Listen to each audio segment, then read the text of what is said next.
The first time I saw it, I thought my eyes were playing tricks on me. It was just a hallway, long, empty, unremarkable. I was at my office, working late, nothing unusual. It was nearly midnight, and most of the staff had gone home hours ago. The building had that eerie after-hours silence, the kind that makes you feel like you're the last person left in the world. I had just printed out some documents and was walking back to my desk when I glanced down the hallway that led to the elevators. That's when I saw the face. Just smiling. It was barely visible in the dim light, hovering near the far end of the hall. At first, I thought it was a trick of the shadows, maybe some reflection from a glass panel or a security monitor. But no, it was a face, and it was staring at me. I stopped, my heart slamming against my ribs. The details weren't clear, it was too far away, but I could see enough to know that something was wrong. The smile was too wide, too perfect, like someone had stretched it beyond what a human face should allow. I blinked, and it was gone. Just the empty hallway again. I exhaled sharply, laughing a little under my breath. Jesus, I need some sleep. Shaking my head, I walked back to my desk. But even as I settled into my chair, my hand still felt cold. It happened again 2 nights later. This time, I was in the break room, microwaving a leftover sandwich. The office was mostly dark, the only light coming from my screen down the hall. I was leaning against the counter, scrolling through my phone when I felt it, that feeling, like being watched. I looked up. The hallway leading toward the elevators was empty. At least, it should have been. But as I squinted into the dimness, I saw it again. The face, still too far away to see clearly. Still smiling. My stomach twisted into a knot. I couldn't move. Couldn't breathe. I just stood there, my fingers gripping the counter, trying to convince myself I wasn't seeing this. But the longer I stared, the more certain I became. It was real, and it wasn't going away. Then, in the blink of an eye, it was gone. I swallowed hard, my throat dry. This wasn't just some shadow or reflection. I was seeing something, and I didn't know why. The next morning, I was exhausted. I barely slept, my mind replaying that awful, unnatural smile over and over. I needed answers. So, I did something I hadn't done in years. I checked the security cameras. My company had a strict policy. Employees weren't supposed to access the CCTV footage unless there was a legitimate security concern. But I figured this was close enough. Logging into the system, I scrolled back to the footage from the previous night. I fast-forwarded through most of it, watching myself move between my desk and the break room. Then, around 11:47 p.m., I saw it. The hallway. The moment I had felt it watching me. But there was nothing there. No face. No movement. Just the same empty hallway, stretching toward the elevators. I sat back in my chair, rubbing my temples. Was I hallucinating? Sleep deprivation? Some kind of stress-induced visual distortion? Or was it something else? I let out a shaky breath and closed the laptop. I wasn't sure I wanted to know the answer. That night, I stayed later than usual. Not because I wanted to, because I needed to see it again. I sat at my desk, pretending to work, my ears tuned for any strange sounds. Every so often, I glanced toward the hallway. Nothing. At 11:42 p.m., I stood up, my heart pounding. I stepped out into the corridor and forced myself to walk toward the elevators, the spot where I had seen it before. I reached the end of the hallway. It was empty. I exhaled in relief. Maybe it really had been in my head. Then the lights flickered, and when they came back on, the face was right there. 2 feet in front of me. Too close. Too wrong. It wasn't just a floating face anymore. It had a body, A motionless body, dressed in something dark and old-fashioned, like an outdated suit. But it wasn't the clothing that sent my stomach lurching. It was the lack of eyes. Where its eyes should have been, there was only darkness. And that smile, God, that smile. Too wide, stretching unnaturally across its face, lips curling back to reveal far too many teeth. I staggered backward, a strangled sound rising in my throat. The figure didn't move. It just stood there, grinning. I stumbled into the break room, slamming the door shut behind me. My pulse thundered in my ears as I pressed against the wall, gasping for air. After a long, horrible moment, I forced myself to peek back into the hallway. It was empty again. No smiling face. No figure. Just the same silent corridor. But I knew now it wasn't in my head. It was real, and it was getting closer. After that night, I stopped staying late. I told myself it was because of stress, lack of sleep, maybe even a trick of my overworked brain. But deep down, I knew the truth. Something was there. Something was watching. And now it knew I could see it. For the next week, I left the office before dark. No exceptions. I ignored the whispers from coworkers about my sudden change in schedule. I forced a smile when my boss asked if I was feeling okay. I made excuses, headaches, family obligations, bad sleep. None of them were lies. Because I was exhausted. I barely slept, always jolting awake at the slightest creak in my apartment. Every time I closed my eyes, I saw that smile. But no matter how much I tried to forget, the memory clung to me like a sickness. And then, 5 days later, I made a mistake. I forgot my phone at my desk. It was 8:30 p.m. when I realized. I was already halfway home, sitting in traffic, my brain foggy from exhaustion. I reached for my phone to check the time, only to grab empty air.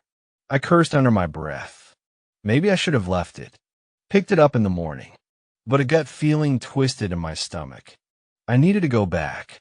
So, like an idiot, I turned the car around. The office was nearly empty when I returned. The janitor was still mopping near the front entrance, nodding at me as I walked past. The elevator ride up to my floor felt longer than usual, the air too still, the silence too thick. The door slid open with a chime. Dim lights hummed overhead. The office was eerily quiet, abandoned cubicles stretching into the dark corners of the floor. I moved quickly, weaving through the desks toward mine. My phone was sitting right where I left it, next to my keyboard. I grabbed it, my fingers unsteady. Then, out of habit, I glanced toward the hallway. I shouldn't have, because it was standing there. Closer this time, no longer at the far end of the hall. It was only about 15 feet away. My breath stopped. It was the same thing, the same too wide grin, the same black, empty eye sockets, the same motionless body in its outdated suit. But something was different now. It wasn't just standing still. It was leaning forward slightly, as if it were waiting, expecting me.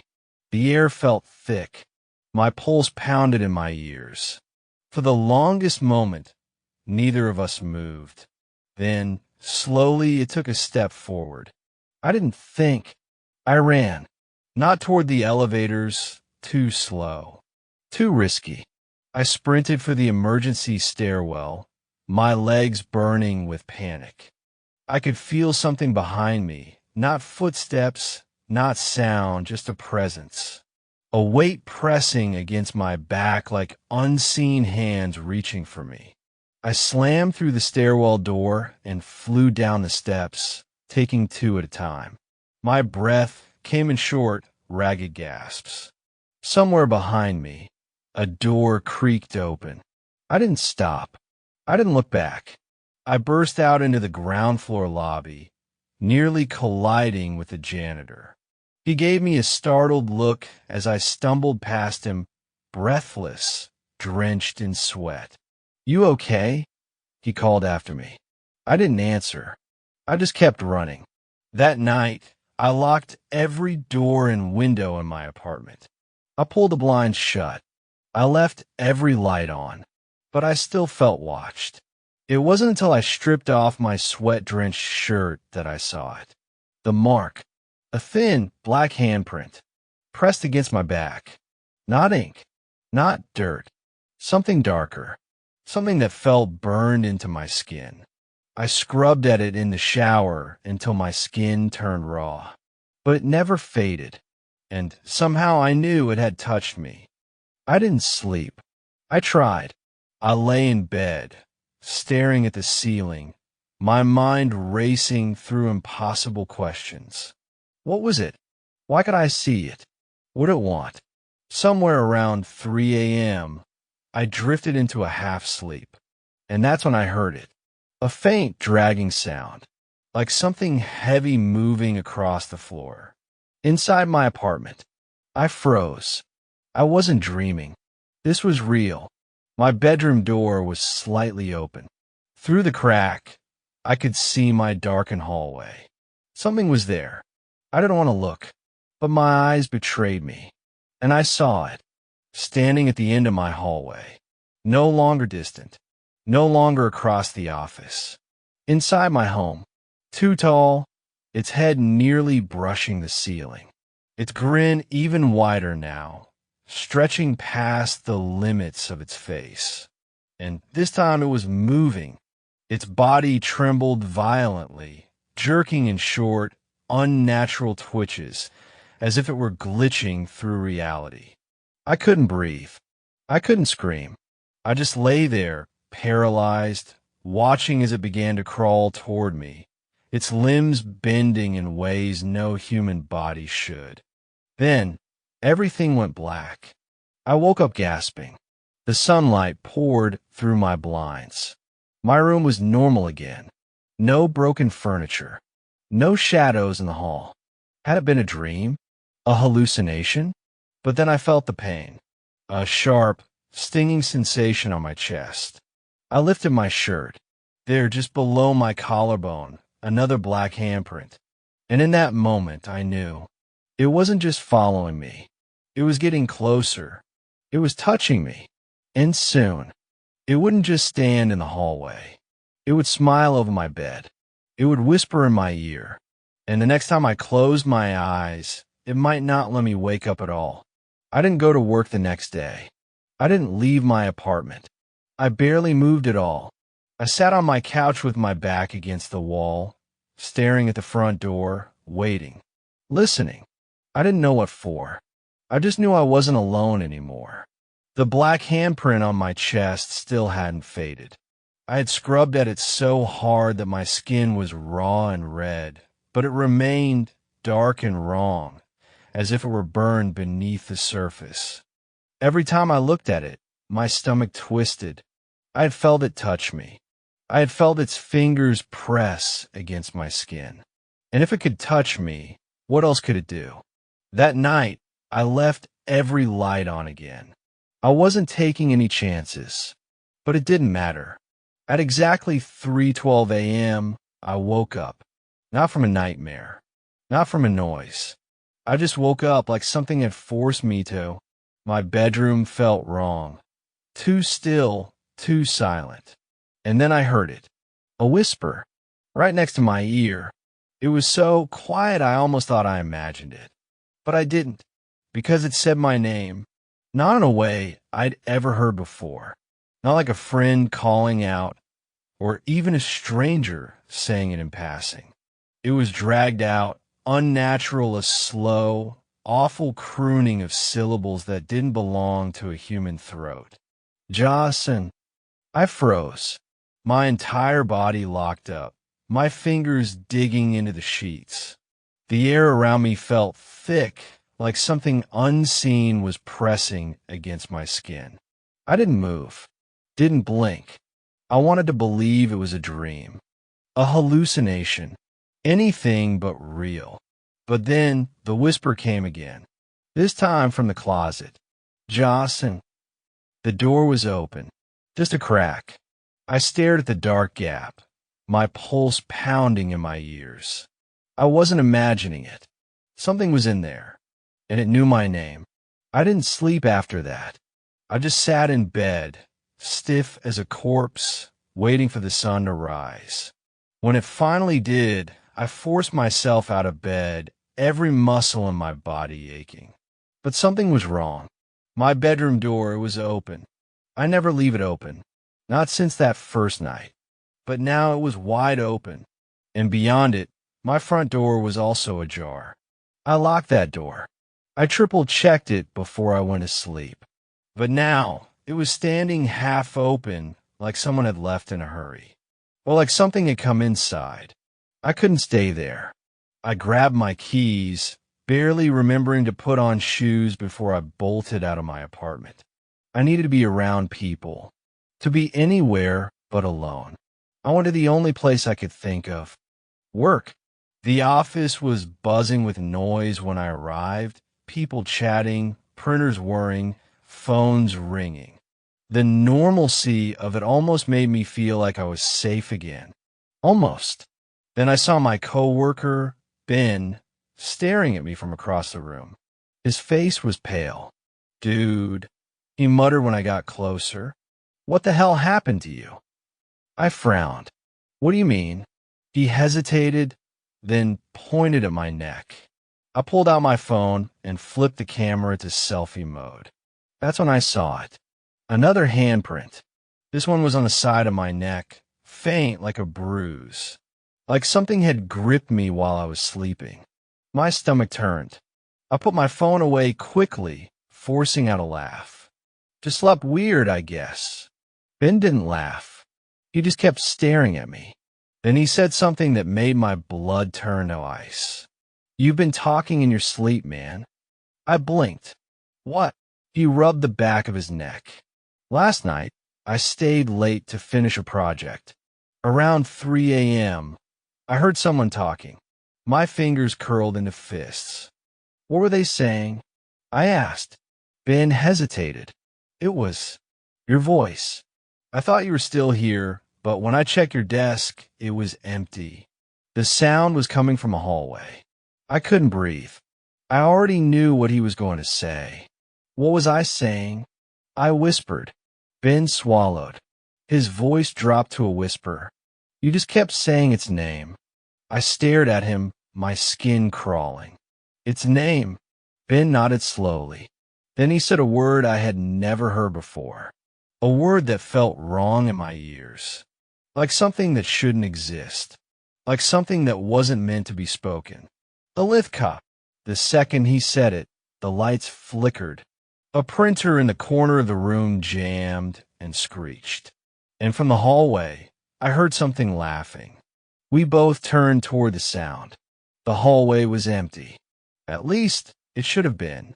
But there was a feeling in the air, thick, heavy, electric, like something was watching us. Like something had heard. I backed away from the hallway, my pulse hammering. Ben, I said quietly, did you hear that? He nodded, and for the first time I saw fear in his eyes. I don't know what's happening to me. I don't know what a lifka is. But I know this. It's not just watching me anymore. It's listening. It's waiting. And now I think it's hungry. I didn't say the name again. I wouldn't even let myself think it. I knew, deep down, that it was more than just a word. It was a summoning, a tether, a door left open. And somehow, I had been the one to speak it first. I still don't remember when. Or how. But I knew one thing for sure. It was getting stronger. And it was getting closer. I didn't go home that night. I couldn't. Instead, I checked into a cheap motel on the outskirts of town, a place where the walls were thin and the carpet smelled like mildew. I locked the door, bolted the windows. Then I went to the bathroom and turned on the faucet, splashing cold water on my face. I kept my head down for a while, breathing. trying to calm the panic clawing at my chest. But when I finally lifted my head and looked in the mirror, something was wrong. My reflection was smiling. I wasn't. I was standing there, mouth slightly open, breath shaky. But the version of me in the mirror, it was grinning. Not in a human way. Not with amusement. The smile was too wide, too sharp. My lips stretched past their limits. My teeth bared in something that looked like hunger. I stumbled backward, slamming into the wall. The reflection didn't move. It just stood there, still grinning. And then it blinked. Not the same time as me. Not naturally. Out of sync. A shudder ran through my entire body. My stomach twisted with a nausea so deep it felt wrong, like my body was rejecting something it couldn't comprehend. I turned away from the mirror. I didn't look again. That night, I tried to sleep. I don't know when it happened, but at some point, I slipped into a place that wasn't sleep, but wasn't wakefulness either. I was lying in bed, staring at the cracked ceiling when I realized I couldn't move. My chest felt tight, like something was sitting on it. The air was thick with an awful, rotting smell. And then, from the corner of the room, I heard breathing. Slow, shallow, wrong. I couldn't turn my head. I couldn't look. But I felt it. Something was in the room with me. Something was watching. And then it spoke. Not in a whisper this time. Not in a voice separate from my own. This time it spoke inside my head. And it sounded like me. Let me in. I tried to scream. Nothing came out. You already did. A sharp pain shot through my skull. Like something was digging inside my mind. Tearing through my thoughts like fingers scraping against wet paper. I couldn't move. I couldn't breathe. And then the bed shifted. The weight on my chest lifted. The presence moved away. And just like that, I could move again. I sat up gasping, my entire body shaking, the sheets soaked with sweat. The room was empty, but the smell of rotting breath still lingered in the air.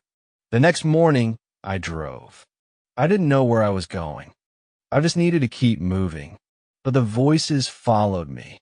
At first, it was just in the edges of my hearing, faint murmurs like a radio playing in another room. Then, as the day wore on, they got louder and clearer. By the time the sun was setting, they weren't whispers anymore. They were my voice, speaking things I didn't remember saying, reciting words I didn't understand. It's already inside you. You open the door. It just needs time. I slammed on the brakes. I was in the middle of an empty road, surrounded by nothing but trees. I clutched my head, squeezing my eyes shut. Shut up, I hissed. Shut the fuck up. Silence. For a second, I thought it had worked. Then, you can't shut me up. This time, it wasn't just in my head. It was right behind me. I turned slowly, heart hammering. There was nothing in the back seat, but I felt it there, sitting, smiling, waiting. I made it back to town just before midnight. I was exhausted. My body ached, my head was splitting, and every part of me felt wrong, like I wasn't fully inside my own skin anymore. Then I saw myself. I was stopped at a red light when I glanced at the sidewalk. And standing under the glow of a flickering street lamp, I saw me. My heart nearly stopped. It wasn't a reflection. It wasn't a trick of the light. It was me, standing there, staring back at me. But the other me, it was grinning. Not just smiling. The same too wide grin I had seen in the mirror. The light turned green. I floored the gas pedal. But as I sped away, I risked one last glance in the rearview mirror, and I saw the other me. Still standing there. Still grinning. And just before I turned the corner, it waved. I don't know how much time I have left. I don't know if writing this even matters. But I need someone to know what's happening to me. because I can feel it now inside me. It's not just following me anymore. It's not just watching from the hallway. It's inside. I feel it when I talk like someone else is speaking just a half second before I do. I feel it when I move like my body is slightly out of sync with itself, like something else is wearing me like a glove. And sometimes I see my hands moving, even when I'm not telling them to. Like something else is testing them out. Like something else is getting comfortable. It's waiting. For what? I don't know. But I'm afraid that one day I'll wake up and I won't be me anymore. I don't know how long I have. I don't even know if I'm the one writing this. But if you're reading, please remember me. Because I don't think I exist anymore. Not fully. Not alone. At first, it was small things. I'd find myself standing in a different room without remembering how I got there. I'd be thinking something and then hear the words come out of my mouth, but in a voice that wasn't quite mine. I started seeing my own reflection blink at the wrong time. I started feeling my fingers twitch like they were waiting for something. And then, one morning, I woke up in bed with the taste of blood in my mouth. I stumbled to the bathroom and turned on the light. My lips were cracked and dry, and when I opened my mouth, my tongue was completely black. Not rotting, not bruised, just black like ink, like shadow, like something inside me was seeping out from the inside. I gagged and staggered back, but the moment I blinked, it was gone, like it had never been there at all. I would have told myself I imagined it. But then I saw my reflection, and it was still smiling. I stopped going to work. I stopped answering my phone. I couldn't risk being around people, because they noticed. I saw it in their faces. I saw how they looked at me with narrowed eyes, like I was a stranger in my own skin. Ben called me. I let it ring. Then he texted me. Dude, are you okay? You looked weird the other day. I started typing back, but before I could finish, another message came through. Actually, forget it. I just saw you outside. Are you following me? My stomach dropped. I was in my apartment. I called him immediately. He picked up on the first ring. What the fuck, Jason? He snapped.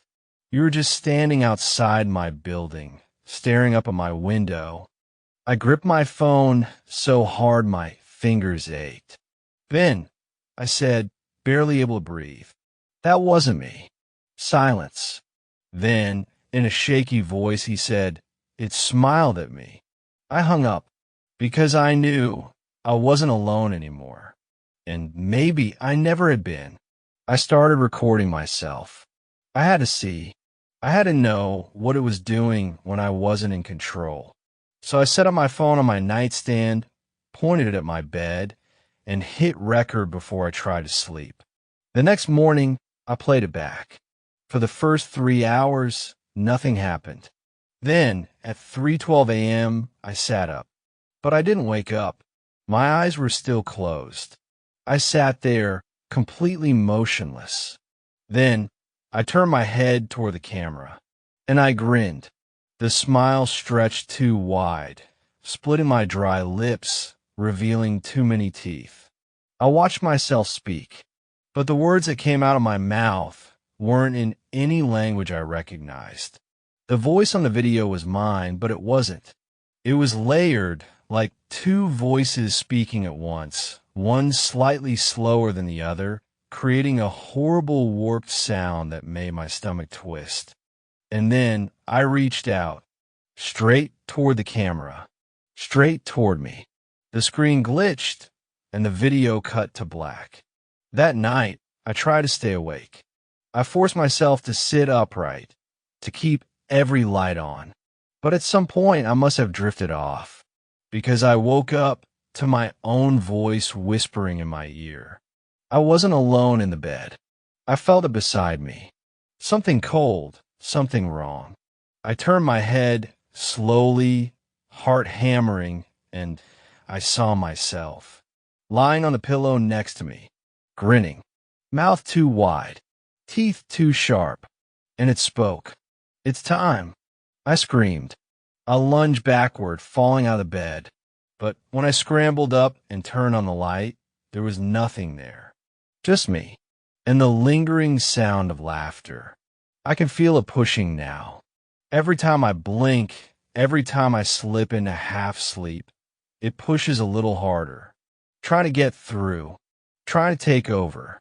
And tonight, I think it will. I've locked myself in my apartment. I've smashed every mirror, every reflective surface. But it doesn't matter anymore. Because now, when I look at my hands, they aren't mine. My fingers are longer than they should be. My nails are turning black.